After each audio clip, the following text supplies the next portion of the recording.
Let go and everything will be all right. Learn to let go in order to live a peaceful life. This is a common advice that all of us get. But how to actually let go, and what does it actually mean to let go, and is it actually good to let go of all things? This is what we will discuss today. In today's video, we will go deep to uncover how Vedanta can help us let go of the pain, of the suffering, of the anger, hatred, anxiety, and all negativity. And at the end, we will also look at a powerful Vedantic meditation which will help us to let go and achieve true peace. The Advaita channel is about consciousness, conscious living, and conscious creation. Here we explore Vedanta and various other spiritual teachings from India to understand the nature of reality and to consciously create our life. In the first part, let us talk about what exactly it is to let go. In Sanskrit, letting go or detachment is termed as vairagya, and vairagya is said to be a divine quality in human beings. Now, why is it divine? Why is dispassion or detachment considered a virtue? Let us go a little deep here to understand this term vairagya. Now, vairagya doesn't mean you have to give up your car, you have to give up your possessions, you have to give up your money or anything like that. This is a very deep teaching which, if we truly understand, we will achieve absolute peace and bliss. To understand this, we need to understand the nature of human awareness. Now, for most of us, the awareness that we have because of our mind is in such a way that it is always entangled. It is always involved with one activity or another, whether it is internal objects or external objects, whether it is our thoughts, feelings, belief systems, etc., or whether it is an external thing, our awareness is always entangled. Now, this is the problem. We are never still and our mind is always active. This is why most of us in the modern world are not peaceful. We are not truly experiencing peace in our lives. It is only because we have not trained ourselves to still our awareness and detach our awareness from all objects. Now, I have an 11-month-old daughter, and when I look at her and when I observe her behavior, I always compare it with myself. We think that the activities that we are involved in are somewhat superior and are more mature compared to children. But it is all the same. It is just our perspective which tells us that we are doing important things. When I look at her and when I look at babies, even their awareness is always entangled with a certain thing. Whether it is one toy or another, they always hold on to things, and immediately as soon as they let go of one thing, they hold on to something else. Human beings are like this, whether it is children or whether it is adults, we are in this way. We tend to hold on to things. Now, I think this is the root of the problem. We have not trained our awareness to be all by itself. And letting go is simply our ability to detach our awareness from all objects and to keep it within itself while experiencing true peace. With this, let's come to the second part where we will understand why to let go. Before we go ahead, let me start with a quote here. Let go and forgive not because they deserve it, but because you deserve peace. So, when you are forgiving something and when you are letting go of your anger and hatred, do it not because someone else deserves it, but because you deserve it. You deserve peace. So, this is why we need to learn to let go. When our awareness is constantly engaged in activity and it is attached to various things and objects, we can never experience what it will be to be peaceful. Now, our true nature in Vedanta is explained as Satchit Ananda, and our true nature is said to be infinite bliss.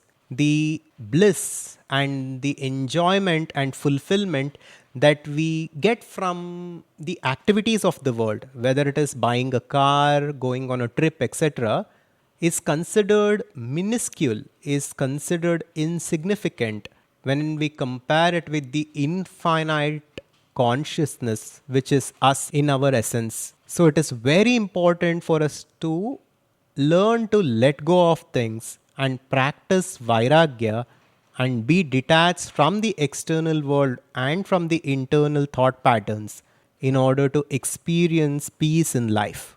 This is the reason why we need to learn to let go.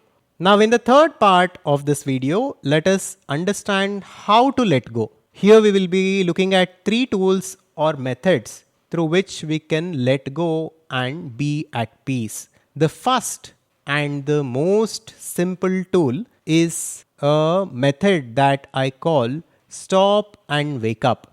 This is a very powerful method, but I had already covered this in our last video where we discussed the law of witness.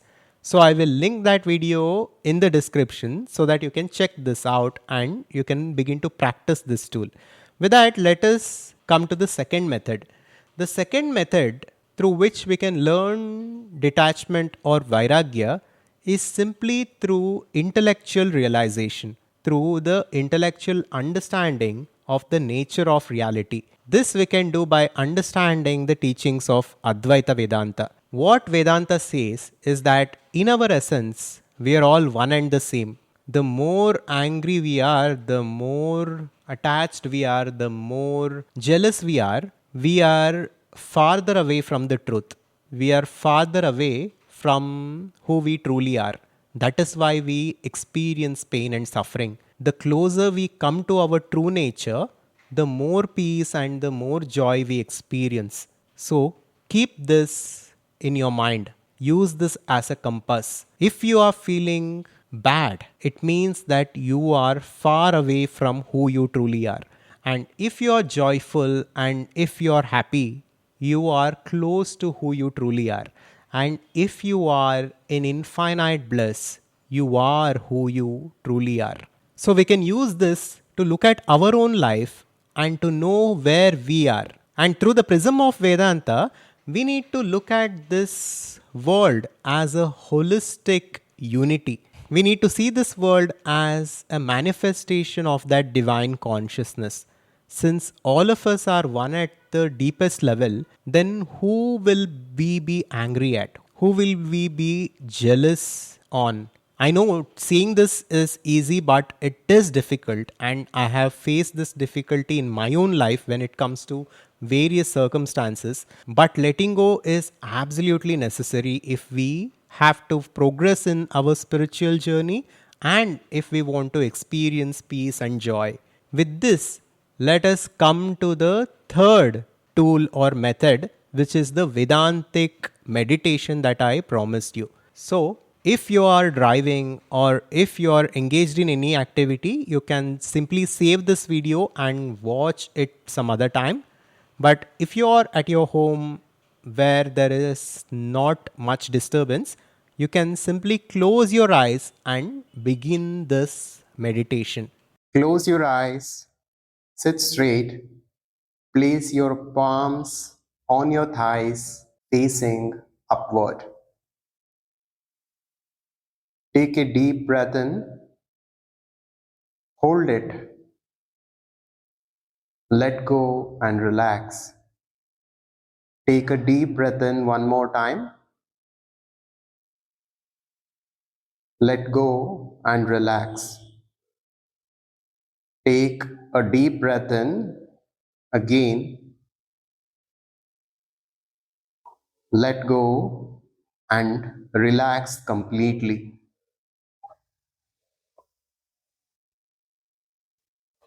Simply be aware of your thoughts, of your emotions, of the attachments and anxiety that you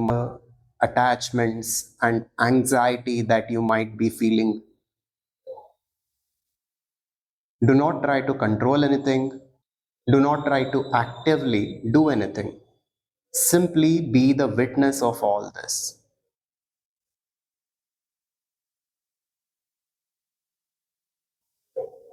Simply be aware. Now, I will read through some verses of the Astavakra Gita. Simply be aware of what I am saying. Try to soak this in.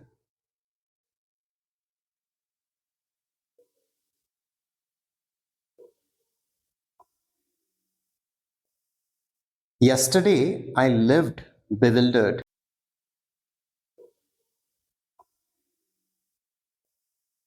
Yesterday, I lived bewildered in illusion.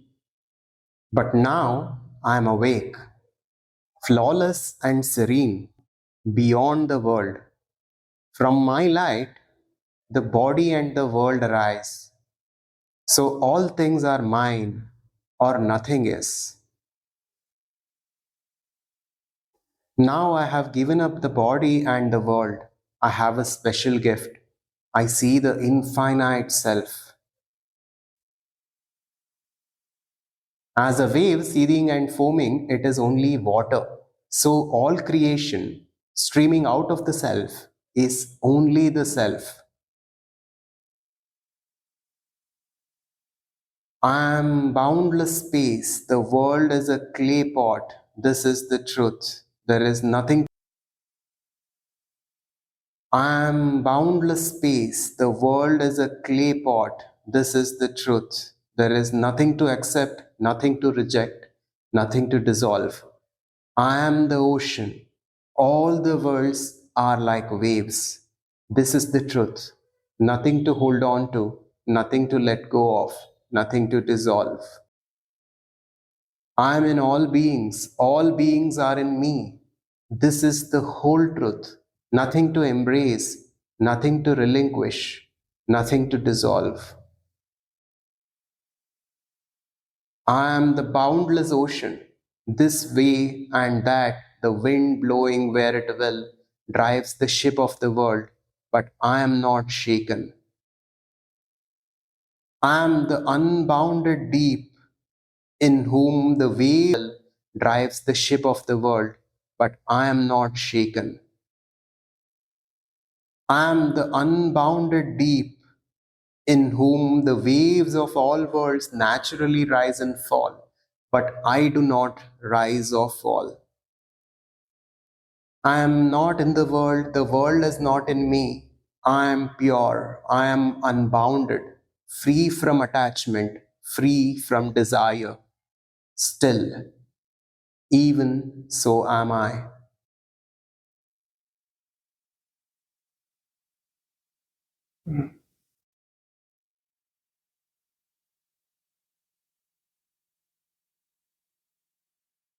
All things arise, suffer change, and pass away.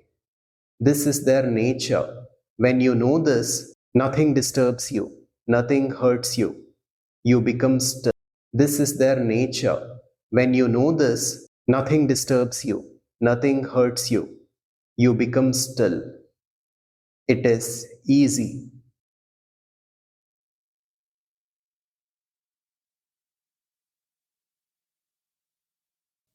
Soak all this in. You are not in this universe. The entire universe is within you. You are the infinite consciousness that is still, that is pure, that is untouched by any of the negativity. You are already free. You are already fulfilled. Be still and take this understanding deep within you, deep within you.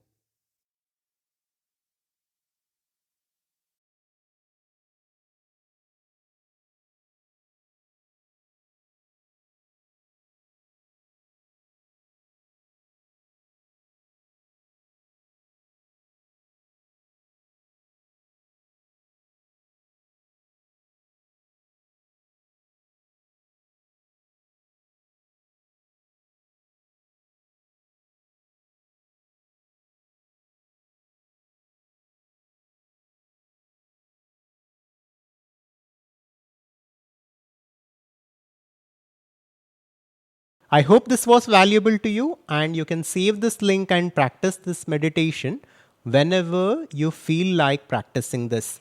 And I know that most of you are thinking that it is difficult to let go and all this is theoretical. And it is actually difficult to do it, but it is necessary to do it. Even Sri Krishna says in Bhagavad Gita, Asamshayam Mahabaho Mano Durnigraham Chalam Abhyasena tu Kaunteya Vairagyena cha Gruhyate. He says this in the 6th chapter, 35th verse. Here, Krishna is saying, it is undoubtedly very difficult to curb the restless mind, but it is possible by suitable practice and by vairagya or detachment, which is letting go. So, although it is difficult to tame the mind and let go of things, it is essential for us to do so. And Krishna says, by consistent practice and detachment, we will be able to achieve this. So, this was all about letting go.